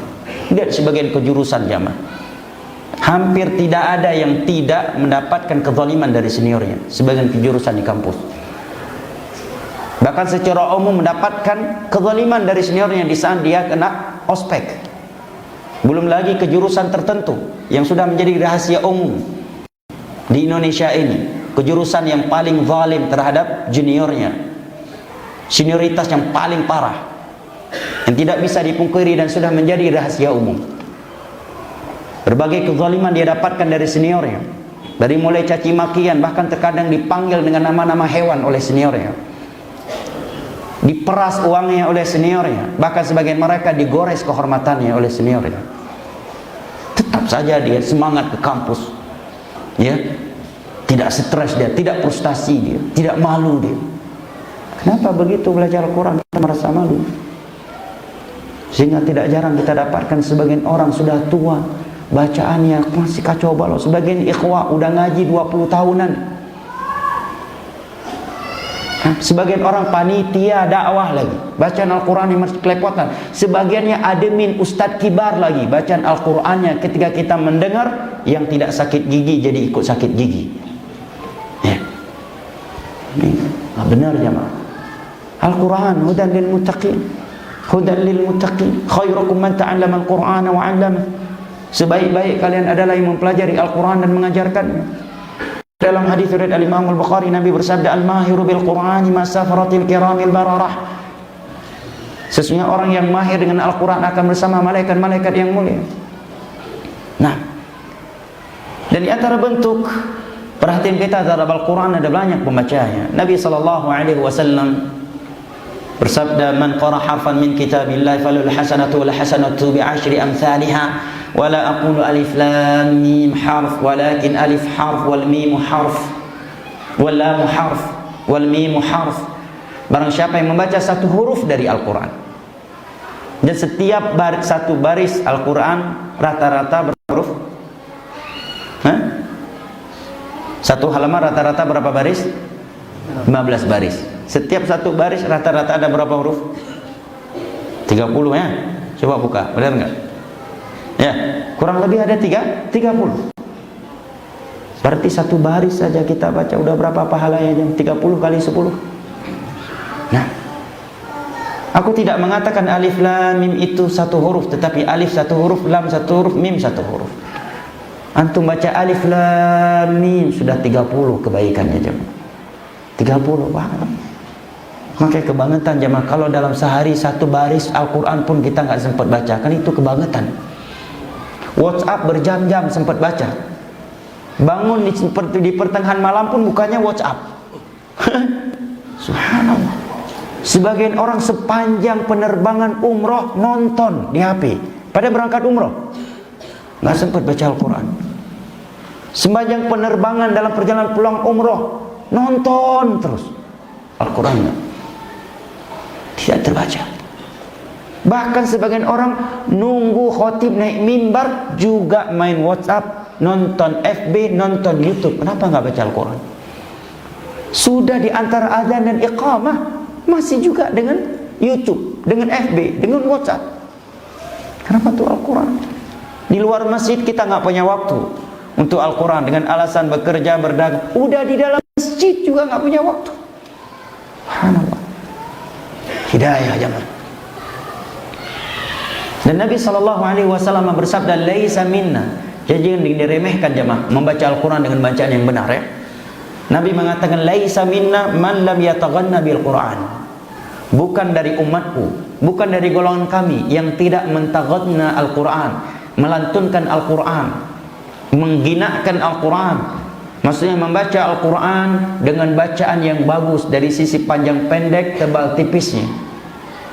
Dan kalau dia mampu memperbaiki suaranya dengan tanpa mubalaghah dan takalluf, maka itu dianjurkan. Sampai-sampai Nabi mengatakan, bukan dari golongan kami yang tidak yataghanna bil Quran, menyanyikan Al-Quran. Maksudnya melantunkan Al-Quran dengan bacaan yang enak karena panjang, pendek, tebal, tipis, dan suara yang enak. Jadi jangan disepelekan ya. Nah, jangan sampai kita bisa baca Arab gundul, bisa ngomong bahasa Arab, ya. Kemudian belajar akidah, tapi bacaan Al-Quran masih hancur. Bahkan di zaman dulu itu, kalau kita buka sejarah ulama salaf, mereka tidak membolehkan seseorang pemuda belajar hadis kalau dia belum hafal Al-Quran. Bukan sekedar membaca. Kalau dia belum hafal 30 juz, tidak diterima dia sebagai murid. Yang boleh lihat dalam kutubus syiar dalam bab itu. Imam Syafi'i di umur 7 tahun sudah hafal 30 juz Al-Quran melalui tangan ibunya yang janda lagi miskin. Beliau anak yatim. Yang menghidupkan beliau ibunya yang janda dan miskin. Saking miskinnya terkadang beliau nggak punya uang untuk beli buku, sehingga hadis-hadis yang beliau terima harus beliau tuliskan di dinding rumah, beliau tuliskan di lempengan batu, beliau tuliskan di pelepah kurma, sehingga suatu ketika hampir memenuhi rumah beliau. Sehingga ibu beliau mengatakan, wahai Muhammad, kalau terus-terusan seperti ini kita mau tinggal di mana?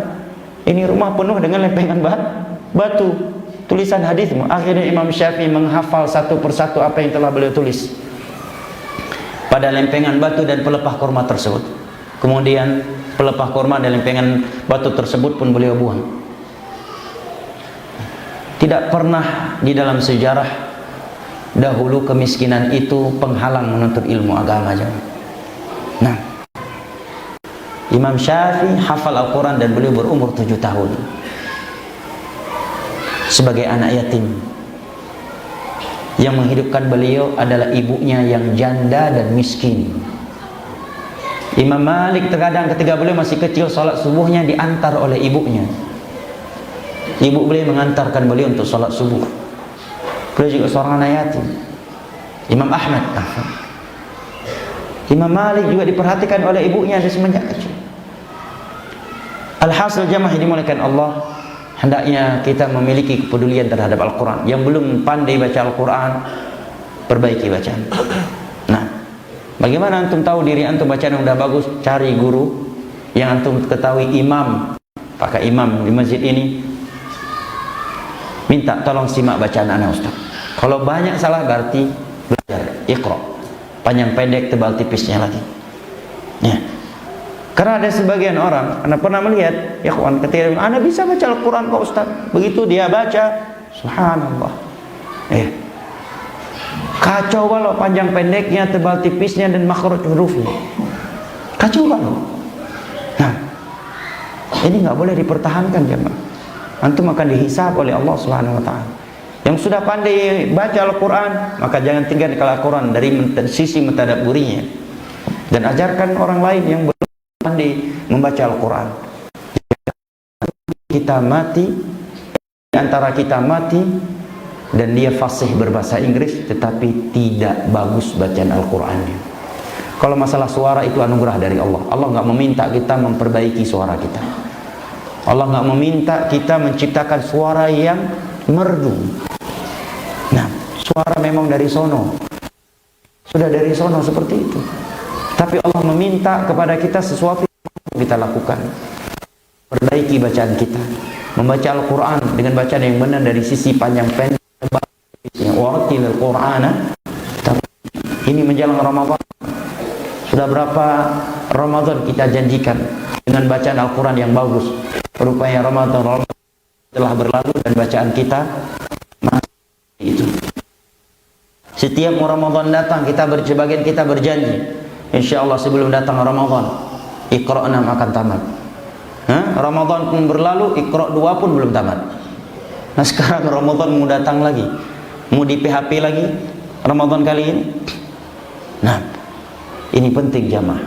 Ini sedikit Anda tegaskan karena masih banyak kaum muslimin, jangankan muslimin, mohon maaf, masih banyak dari sebagian orang yang mengaku mengikuti sunnah dan mengikuti manhajus salaf, yang bacaannya ya Allah masih kacau balau, bahkan sebagiannya adalah teman-teman dekat kita sendiri. Terkadang sampai-sampai membuat kita dijauhi ketika menasihati untuk semangat belajar Al-Quran. Anda mendapati sebagian orang yang sudah belasan, bahkan ada yang puluhan tahun mengaji, ada yang sudah mengaji di tahun 90, sudah memperjuangkan dakwah sunnah, sampai hari ini bacaannya masih hancur. Dan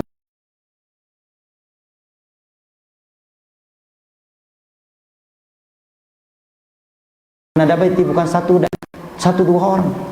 Dari tahun 90 dia jadi panitia untuk mau duduk di dalam halaqah seperti itu. Yang lain baru 2-3 tahun ngaji, di 6 pasti masuk diturunkan sama ustaznya, kamu Iqra 2. Harga mati itu jamaah. Berat itu. Allahul musta'an. Jangan jemaah. Khairukum man ta'allama al-Qur'an wa 'allamah. Sebaik-baik kalian adalah orang yang belajar dan mengajar Al-Qur'an. Anggaplah antum malu, ya udah. Panggil ustadznya ke rumah antum. Ya, kalau ada ruangan kunci biar istri antum pun nggak tahu antum lagi belajar Iqra. Ya. Kalau ditanya ngapain tadi bang, belajar Arab gundul. Iqra kan Arab gundul. Biar nggak ketahuan sama istri inti belum baca-baca Al-Quran. Ana pernah menemani seorang ikhwah, dia melamar seorang akhwat 2008 atau 2009. Kan udah lama ngaji, ya, karena suatu fitnah akhirnya menjauhkan di antara kita.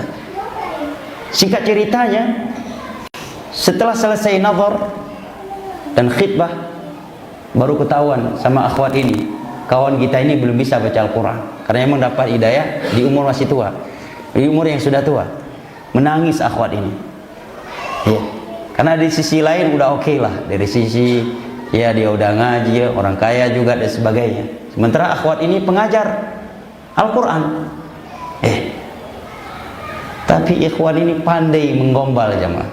Itulah laki-laki. Kalau udah masalah wanita dalam lutut pun ada akal dia. Itu laki-laki. Kalau udah masalah perempuan dari lutut pun keluar akalnya. Apa kata dia? Mestinya kamu bangga mendapatkan calon suami yang belum bisa baca Al-Quran dan akan bisa membaca Al-Quran melalui tanganmu, sehingga engkau mendapatkan unta merah di sisi Allah. Setelah menikah, terakhir yang anda ketahui tetap nggak belajar sama istri. Terakhir belajar kepada seorang ustaz pada subuh di sebuah lingkungan, ya, sunnah, ada halaqah Al-Quran. Dia nggak langsung duduk membulat seperti jamaah yang lainnya. Dia duduk di sudut masjid. Ketika yang lainnya sudah pulang semuanya, baru dia maju. Saking gengsinya coba. Baru dia maju, Ustaz, giliran anak bacanya sekarang. Dan terkadang Iqra-nya pun dititipkan ke ustaznya. Ustaz aja yang bawa pulang, takutnya nanti lupa bawa pas belajar lagi. Ini kisah nyata. Kisah nyata jemaah. Jangan jemaah. Khairukum man ta'allama Al-Quran. Al-Quran firman Sang Pencipta kita, kalamullah, sautan wa harfan ghairu makhluk, firman Allah Subhanahu wa ta'ala. Maka Allah mengatakan mereka yang membaca tilawah Al-Quran wa aqamus salah, menegakkan salat, wa anfaqu mimma razaqnahum sirran wa alaniyah, mereka menginfakkan dari sebagian yang kami rezekikan kepada mereka. Lihat bahasa Al-Quran. Seringkali Allah menisbahkan harta kita kepada Allah. Seperti dalam firman Allah lainnya, mimma lillahi alladhi atakum, dari harta Allah yang Allah berikan kepada kita. Karena sejatinya kita nggak punya harta jemaah. Semua yang kita miliki adalah milik Allah Subhanahu wa ta'ala. Rumah yang kita miliki, uang, cash, maupun yang lainnya, semua milik Allah. Itu harta Allah Subhanahu wa ta'ala.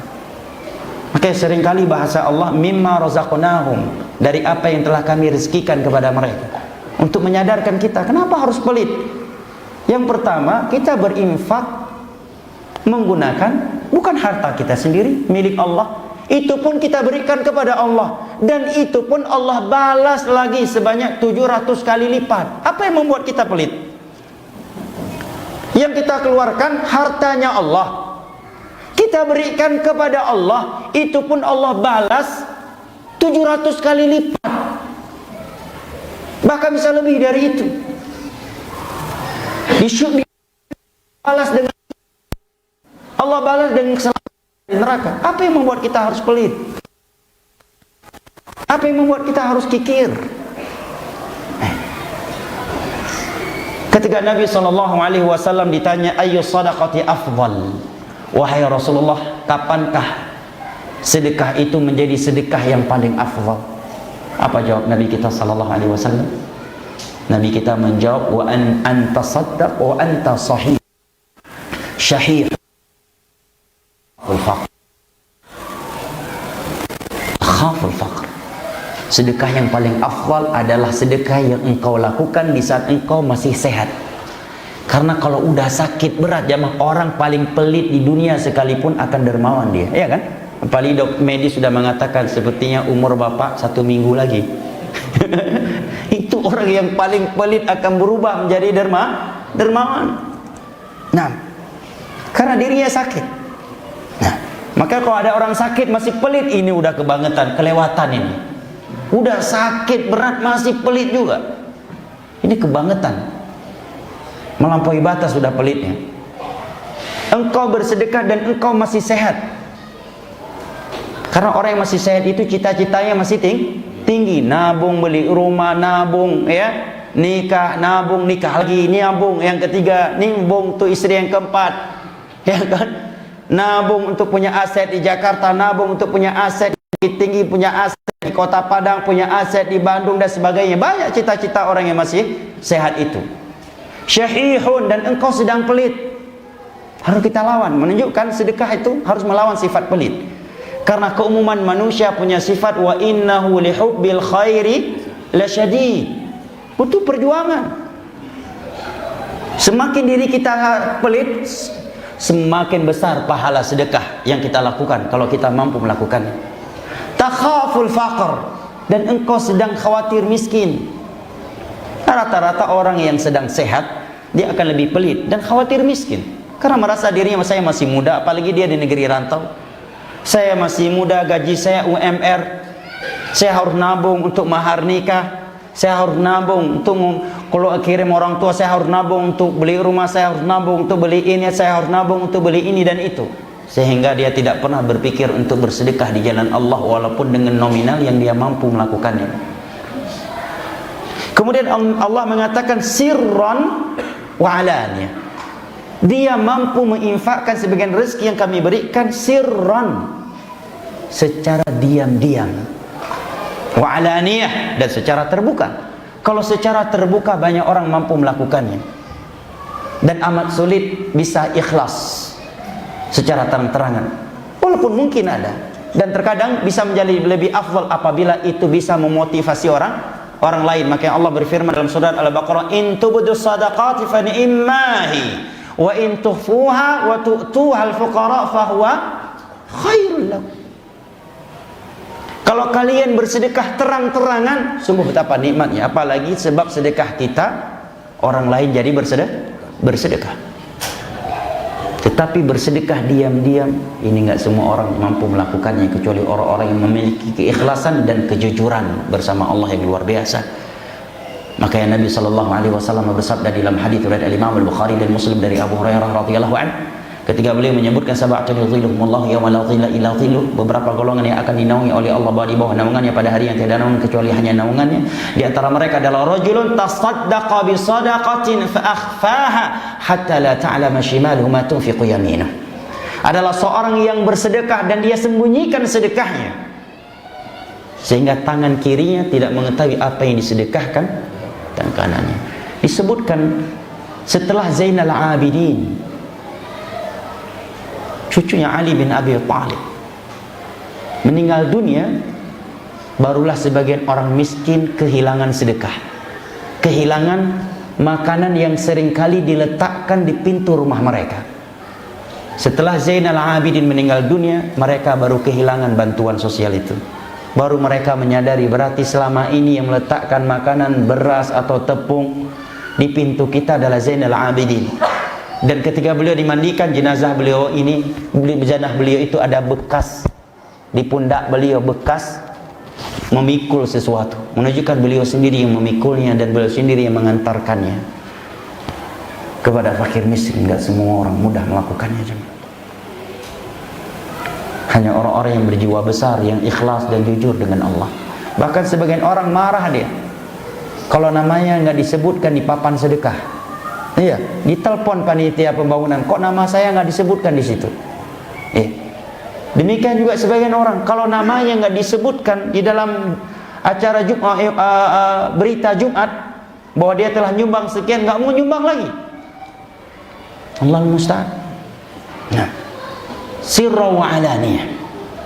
Ikhwani al-kiram wa akhwati al-karimat, kemudian Allah mengatakan mereka lah orang-orang yang mengharapkan perniagaan yang tidak akan pernah merugi, yaitu mereka yang membaca Al-Quran, melakukan salat. Kata ulama tafsir, salat di sini mencakup salat sunnah dan salat wajib. Dan mereka menginfakkan sebagian rezeki yang kami berikan, baik secara diam-diam maupun secara terang-terangan. Mereka adalah orang-orang yang mengharapkan perniagaan, perdagangan yang tidak akan pernah merugi. Kemudian setelah itu Allah mengatakan liwafiyahum ujurahum, Allah akan tunaikan pahala mereka. Wa yazidahum min fadlih, bahkan Allah akan menambahkan dari keutamaannya. Yang kata Abdullah bin Abbas, yang tidak terlihat oleh mata, tidak terdengar oleh telinga, dan tidak pernah terbesit di dalam hati. Allah menambahkan dari keutamaannya, dan keutamaan Allah tidak ada yang mampu membatasi. Allah maha luas akan keutamaannya. Innahu ghafurun syakur, sesungguhnya Allah maha pengampun, mengampuni dosa-dosa kita. Tidak ada yang masih hidup di dunia.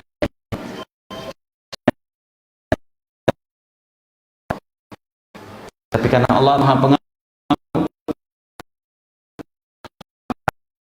masih memiliki kesempatan untuk bertaubat. Makanya di dalam sebuah hadis Nabi mengatakan, "Law anna adzaba ahla samai wal ardha ma kana dhulman." Seandainya Allah mengadab seluruh penduduk langit dan bumi, Allah tidak dikatakan zalim. Karena dosa kita itu lebih banyak daripada maksiat kita. Kufur kita jauh lebih banyak daripada syukur kita kepada Allah. Tetapi Allah syakur, walaupun kita lakukan untuknya sedikit, Allah mensyukuri. Allah akan membalasnya dengan balasan yang jauh lebih banyak dan jauh lebih sempurna dari apa yang telah kita perbuat.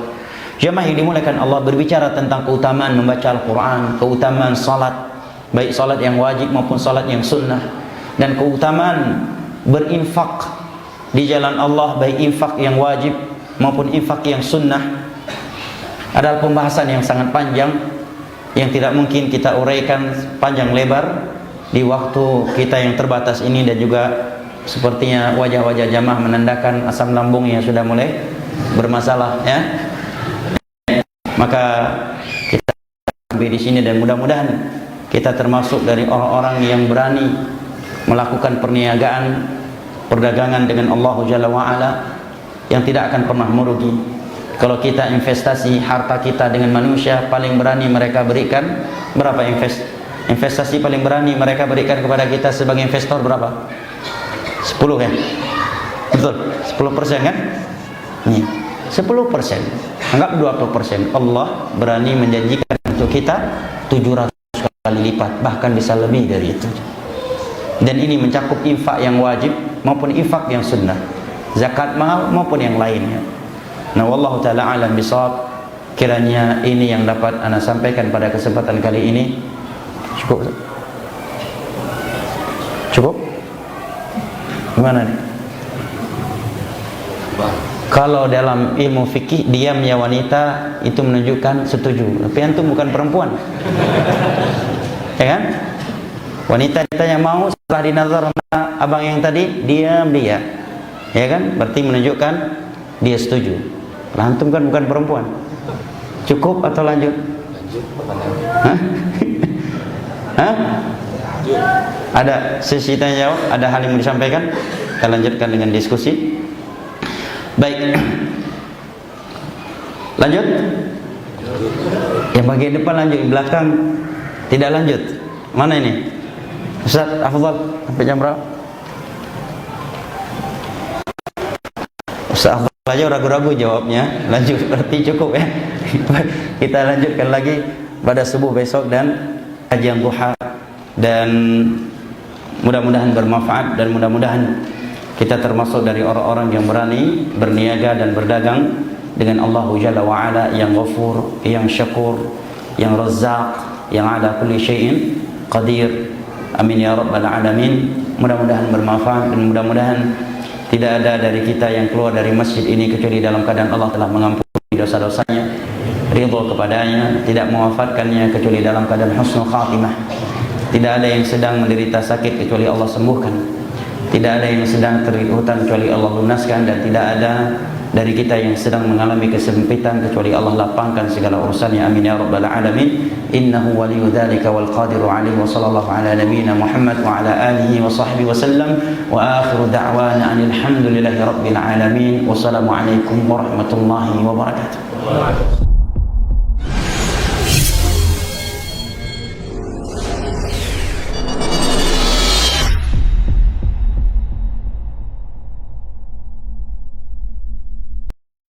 Assalamualaikum warahmatullahi wabarakatuh.